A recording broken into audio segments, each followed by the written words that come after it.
Congress party all India అధ్యక్షుడు మల్లికార్జున ఖర్గే గారు తెలంగాణకు రావడం జరిగింది. ఘనంగా స్వాగతం పలికినారు. ఘనమైనటువంటి సభ కూడా పెట్టారు. దాని పేరు సామాజిక న్యాయ సమరవేరి.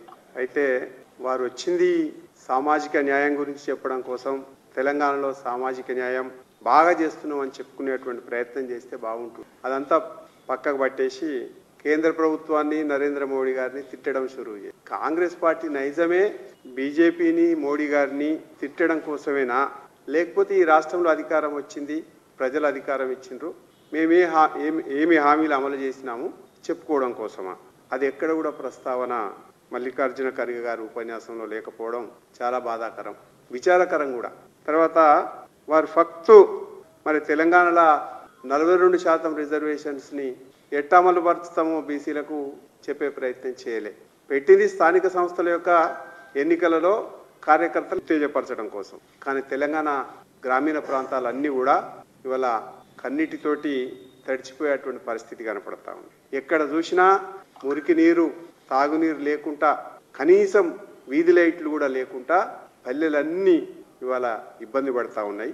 దానికి కారణం ఎవరు? అసలు ఎవడు ఎలక్షన్లు పెట్టాలి? రాష్ట్ర ప్రభుత్వం పెట్టాలన్నా, కేంద్ర ప్రభుత్వం పెట్టాలన్నా? సభ ఎందుకు పెట్టుకున్నావో దాని విషయంలో స్పష్టంగా చెప్పలేదు. సంవత్సరం పైన అయిపోయింది. పల్లెల్లో ఎక్కడ చూసినా సరే ఇబ్బంది పడతా ఉంటే నీ గాంధీ గ్రామ స్వరాజ్యాన్ని అటకెక్కించి ఇవాళ మీ కాంగ్రెస్ ప్రభుత్వం ఇబ్బందులు పెడతా ఉంటే మీరు దాని గురించి కూడా మాట్లాడేటువంటి పరిస్థితి లేదు. కేవలం ఫక్తు మోడీ మీద అబద్ధాలు ప్రచారం చేయడం, కేంద్ర ప్రభుత్వం మీద నెపం నెట్టడం అనేది ఒక ప్రవాసంగా మారిపోయింది. ఇవాళ తెలంగాణకి ఏమిచ్చిందని చెప్పేసి మాట్లాడతాం. తెలంగాణకి ఏమిచ్చిందో మేము అనేక మార్లు చెప్పినాం. చదువుకోని వాళ్ళు కూడా అర్థం చేసుకొని పల్లెల్లో మాట్లాడుకుంటున్నారు.